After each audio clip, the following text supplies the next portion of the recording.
Então, nós estamos aqui com o José Viana Ulisses Filho, que é um dos juízes mais experientes do estado de Pernambuco, professor adjunto de Direito Tributário da Universidade Católica do estado de Pernambuco, da Escola Superior da Magistratura.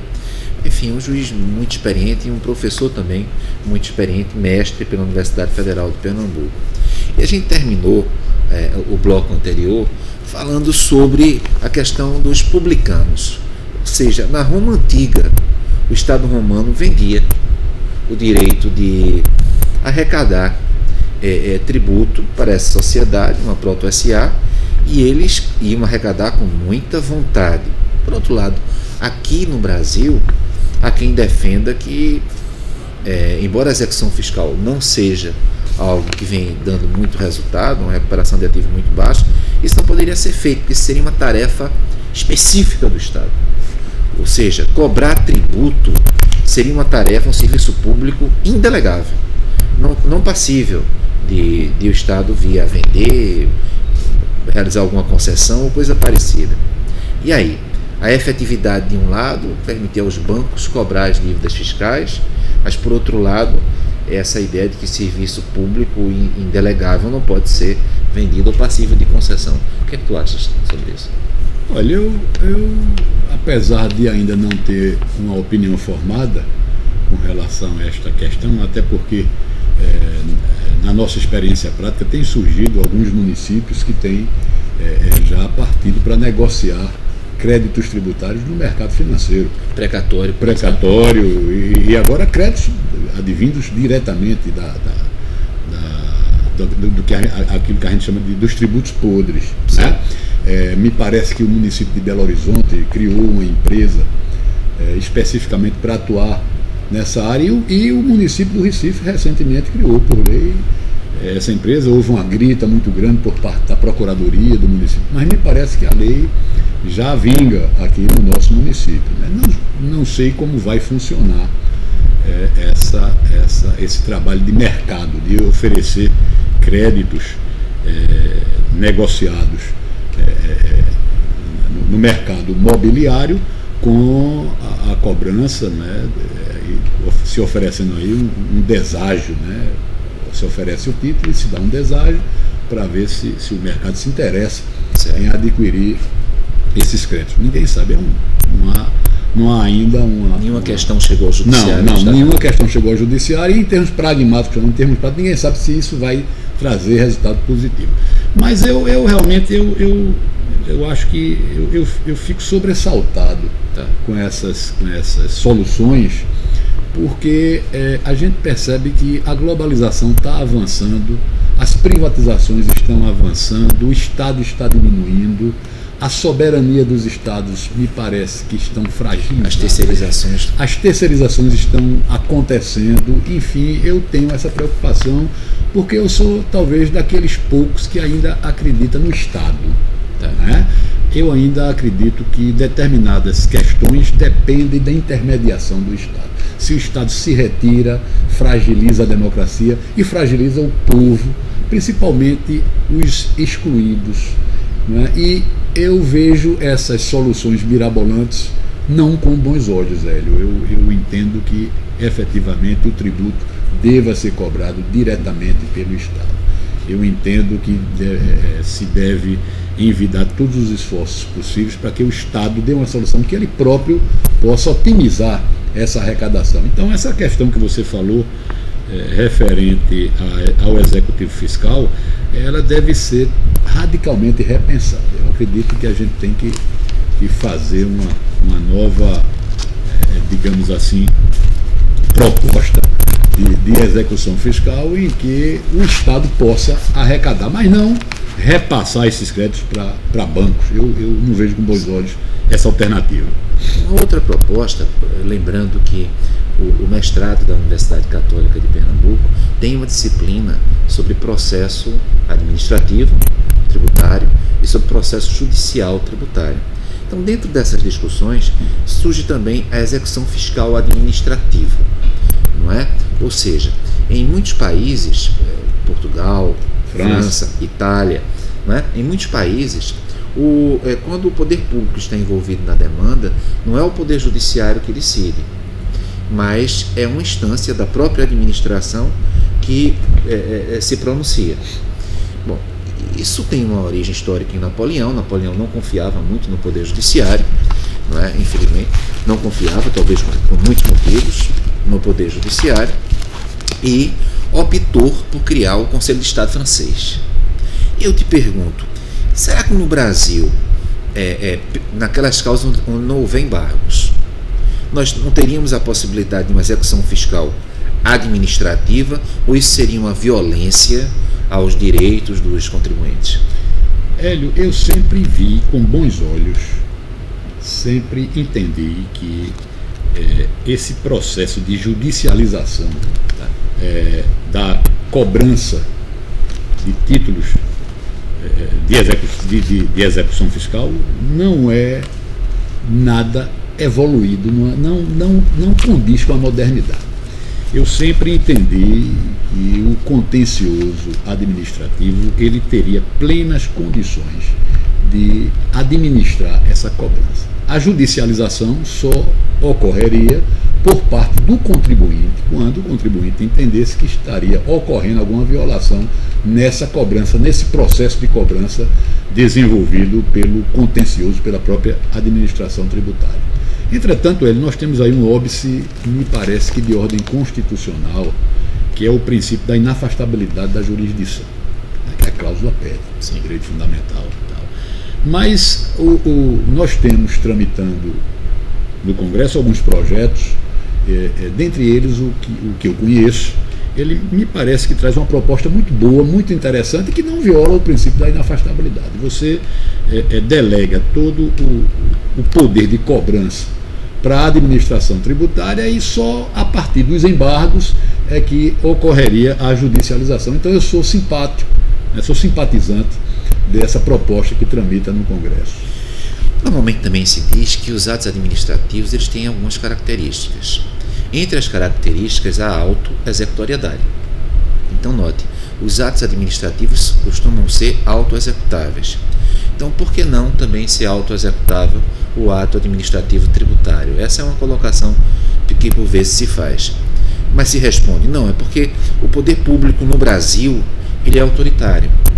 E se permitir ao poder público fazer essa autoexecução, isso poderia dar margem a exageros.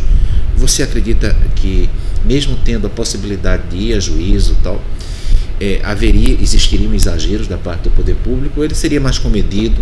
Olha, eu entendo que a gente não deve morrer de véspera. Tá. Né? E baseado em questões de culturas, já se vaticinar que não daria certo uma determinada proposta por conta de um autoritarismo que caracteriza o Estado brasileiro. Eu não vejo dessa forma. Claro que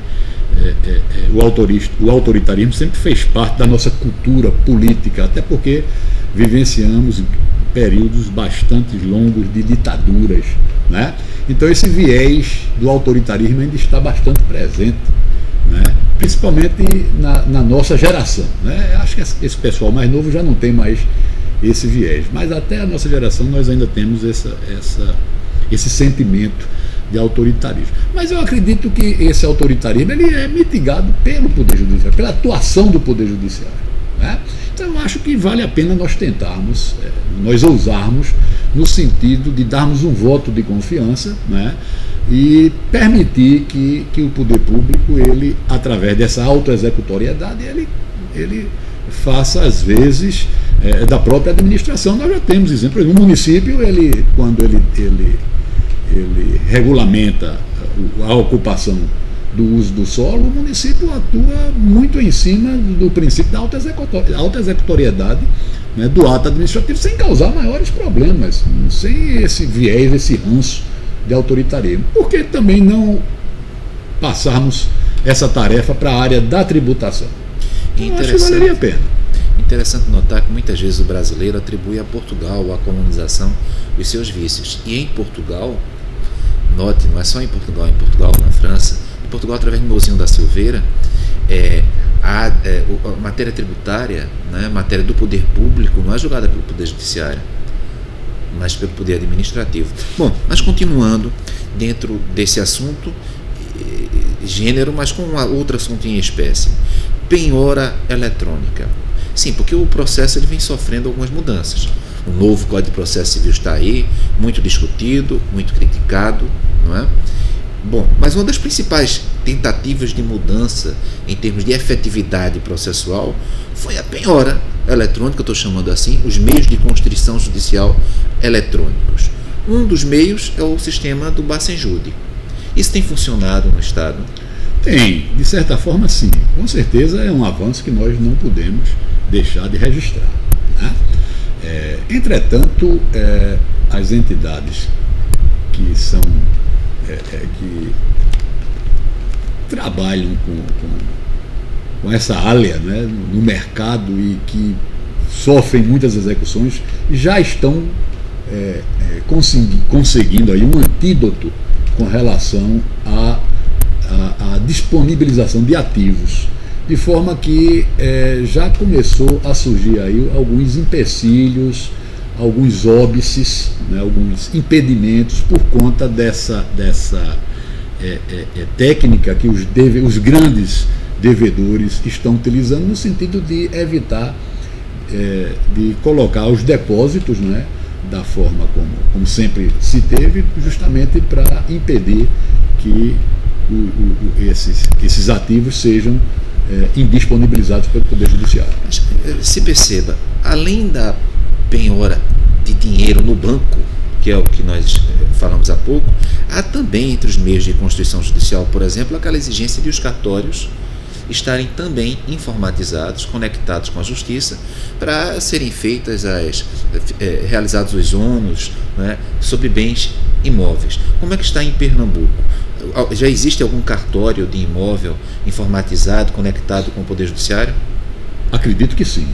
Eu acredito que nós já temos uma forte presença aí do sistema eletrônico com relação aos notários, né, aos nossos cartórios, né, o doutor Ivanildo Figueiredo, que não é de cartório de registro de imóvel, mas é um notário bastante eficiente que atua aqui na nossa comarca, e ele já praticamente informatizou todo o processo. As comunicações do Poder Judiciário com o sistema notarial já está sendo através no Estado de Pernambuco? Já está ocorrendo. Pela web? Já está ocorrendo. Pela web, perfeito.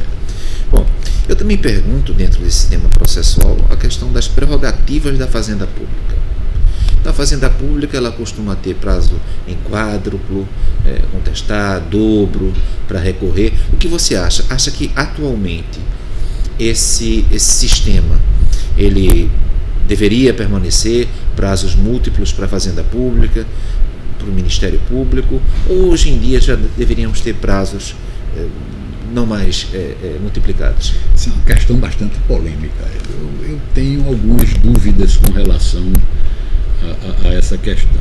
Por enquanto, eu entendo que ainda é necessário que cuidemos de prazos mais elásticos para o poder público, exatamente por conta da quantidade de demandas que existem contra o poder público e da responsabilidade de se decidir, não é, uma questão estratégica para a nossa economia, questões que efetivamente elas devem se submeter a um duplo grau obrigatório pelas consequências que podem advir das decisões judiciais. Então eu acho que por uma questão de cautela, por enquanto, eu acredito que no futuro a tendência é se acabar esses privilégios, digamos assim.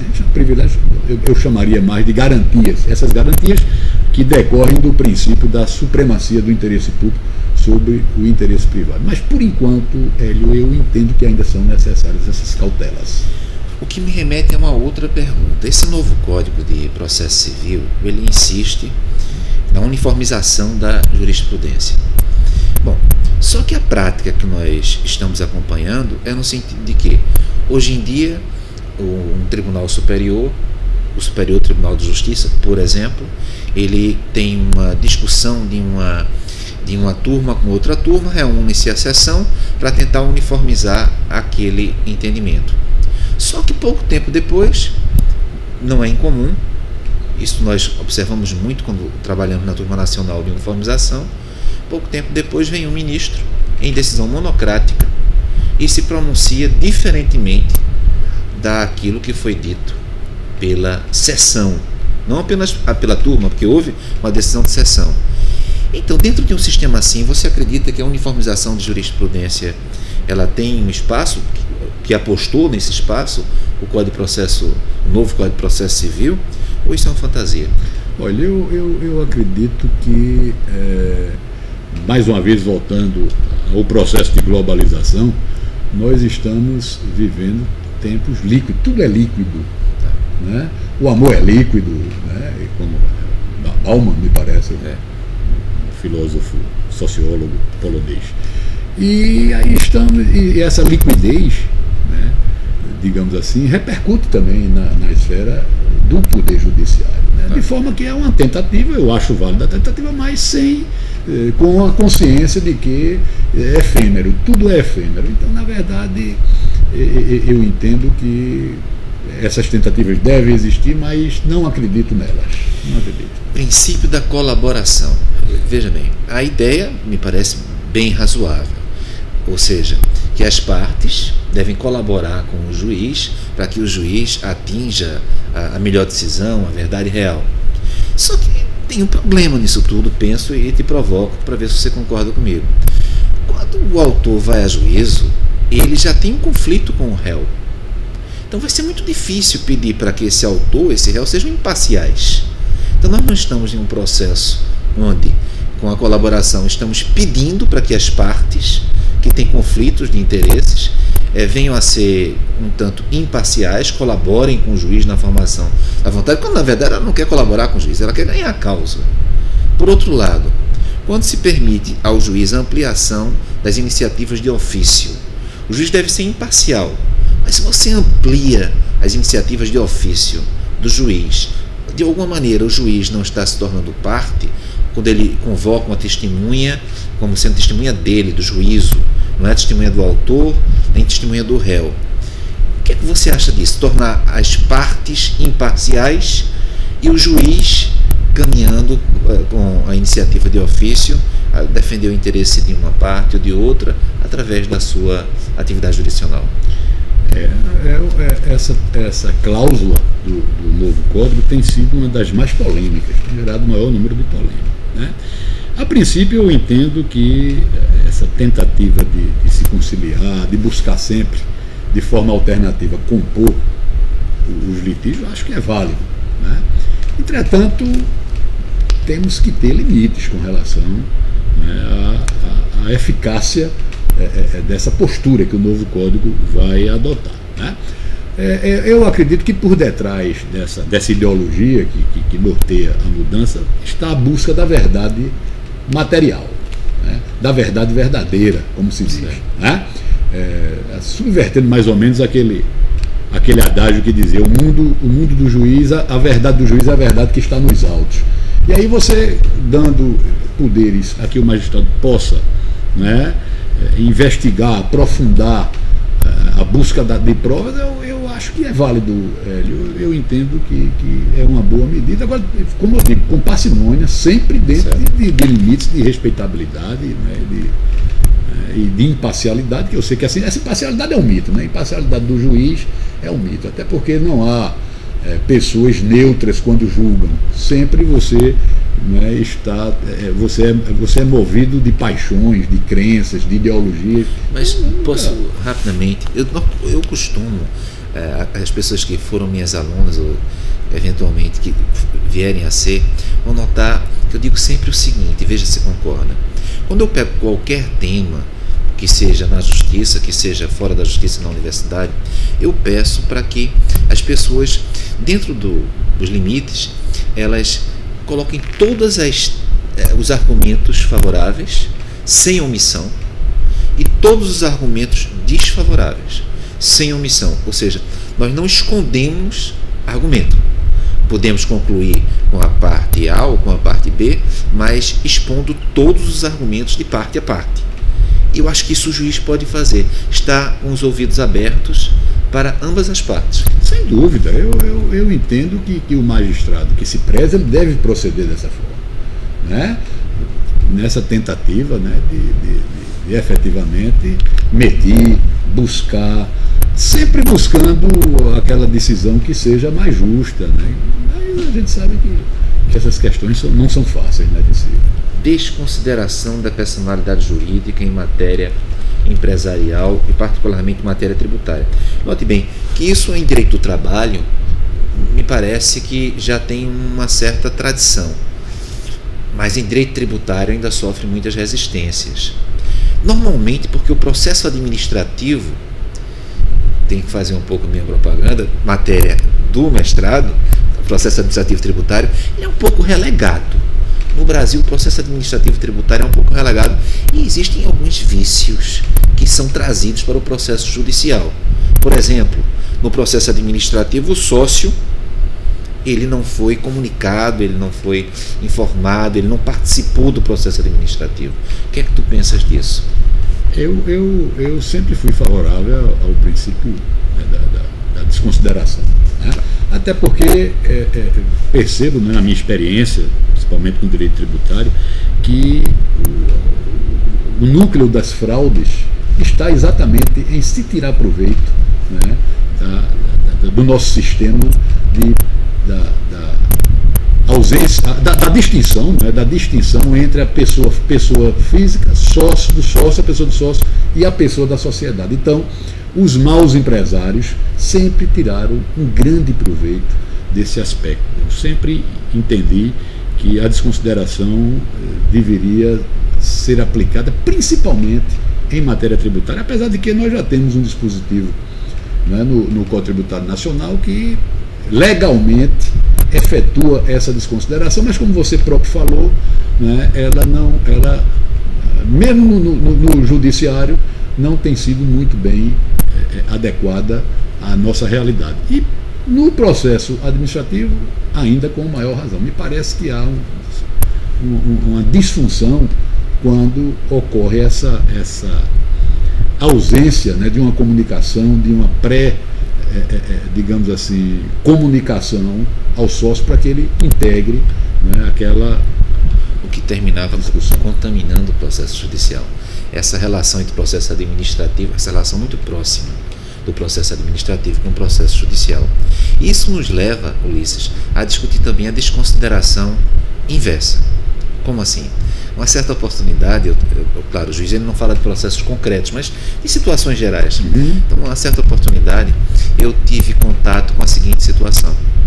Um empresário X qualquer, ele, ao invés de esconder os bens, como normalmente se faz, ele começou a fazer o seguinte: pegar os bens dele e colocar na empresa, porque ele teria uma separação, e nessa separação ele acreditava que, agindo dessa maneira, estaria escondendo os bens da esposa. Ele veio aqui e disse: olha, na verdade eu estava escondendo os bens, porque eu lembro que hoje em dia e-mails, a justiça, quando há processo, tem acesso, mas eu não estava escondendo os bens da justiça ou da fazenda, mas de minha esposa. Então isso se aproxima muito, não é? A desconsideração inversa também, de alguma maneira, ocorre. Eu te pergunto, o sigilo, a questão é essa. Então, o sigilo de um processo de família, quando envolve questões que dizem respeito de tributo, não é? Esse sigilo deveria ser flexibilizado, ou o sigilo fiscal não deve ser flexibilizado quando envolve questões como direito de família, que tem sigilo. Essa duplicidade dos sigilos, sigilo do direito de família e sigilo do direito tributário, como é que isso se comunicaria?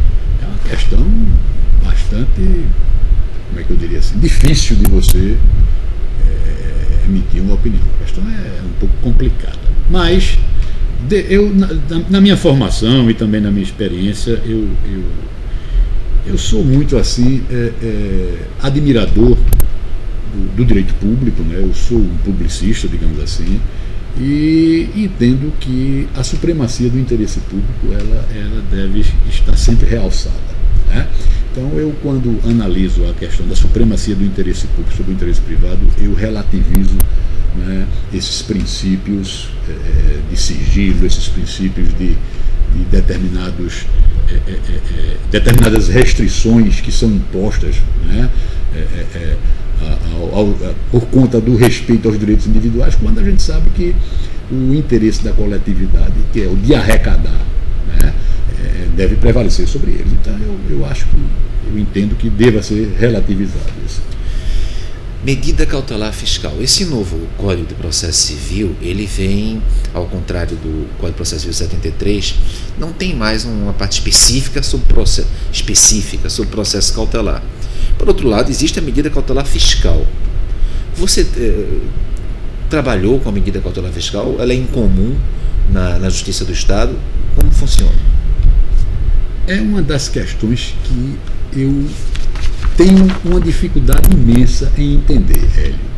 Nós temos um importante instrumento à disposição da Fazenda Pública.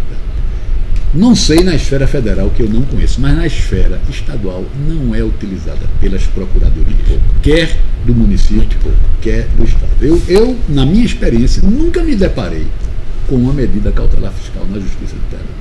E é uma medida de um alcance formidável. Você sabe disso. Mas muito pouco utilizado. Muito pouco utilizado. Muito pouco utilizado. Instrumento importantíssimo, mas não se utiliza. Normalmente se coloca o processo, e hoje em dia se vem tentando fazer isso, como uma obrigação de resultados. Bom, mas você falou há pouco em prescrição, que é uma coisa muito comum. Então, será que o processo vem cumprindo, o processo tributário vem cumprindo com essa sua função de alguma maneira, produzir resultados? Ou o processo tributário, ele vem produzindo muito poucos resultados? O processo tributário, de uma forma geral, ele não é ruim, não é mau. Agora, nós temos, a nossa dificuldade é a aplicabilidade, é a concretização dessas normas. Porque, Hélio, você sabe que para que a gente possa efetivar o processo é necessário que se tenha condições materiais para essa efetivação, né?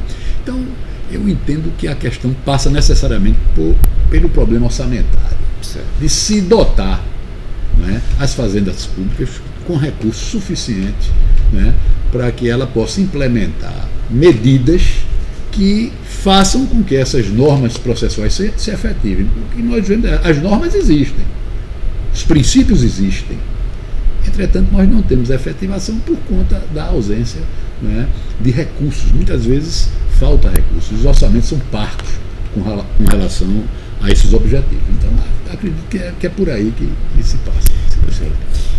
Antes de começar a falar um pouco sobre... Até aqui nós falamos sobre processo tributário, civil, judicial, mas no processo tributário administrativo, judicial, mas no âmbito civil. Mas o processo tributário também tem repercussão no âmbito criminal. Mas antes de nós começarmos a falar sobre o processo tributário no âmbito criminal, eu coloco o seguinte: você vem falando em princípios.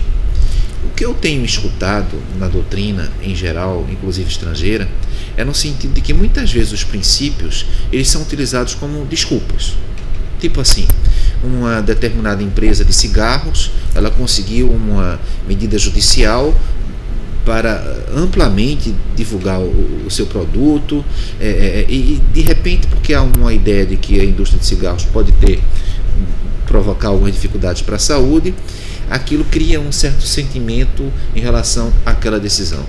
Ou de uma maneira mais aberta, uma decisão teratológica pode ser tomada pelo Poder Judiciário, e pelo princípio da isonomia vai se argumentar que aquela decisão teratológica tomada em um caso deveria também ser expandida para outro caso, o que talvez fosse o inverso. Então, às vezes, os princípios que não têm uma dimensão mais explícita, como uma norma, eles não servem também para, de alguma maneira, como esse caso da isonomia, ampliando a decisão teratológica para outras situações, como desculpa, e aí nós não precisaríamos ter uma teoria da própria decisão jurídica, que as universidades pensam muito pouco nisso, salvo engano. Eu vejo que normalmente a universidade ela lida com o livro de doutrina, não é? E muito com o livro de doutrina, mas usa muito pouco a jurisprudência. E a jurisprudência atual, quase nada. E às vezes até confunde o que é uma decisão de plenário, o que é uma decisão de turma, de câmara, de sessão. Não há um certo descompasso nisso tudo. Nós não precisaríamos ter uma teoria da decisão jurídica na universidade, acompanharmos o que é uma decisão monocrática, o que é uma decisão de turma, o que é uma decisão de sessão, de câmara, de plenário. E ao invés de falarmos sempre de princípios, justificando tudo. Eu concordo plenamente com essa iniciativa de se levar a academia, né, ao conhecimento dos alunos a forma como funcionam os tribunais, a forma como o Poder Judiciário se estrutura e como ele operacionaliza suas decisões. Me parece, e aí eu falo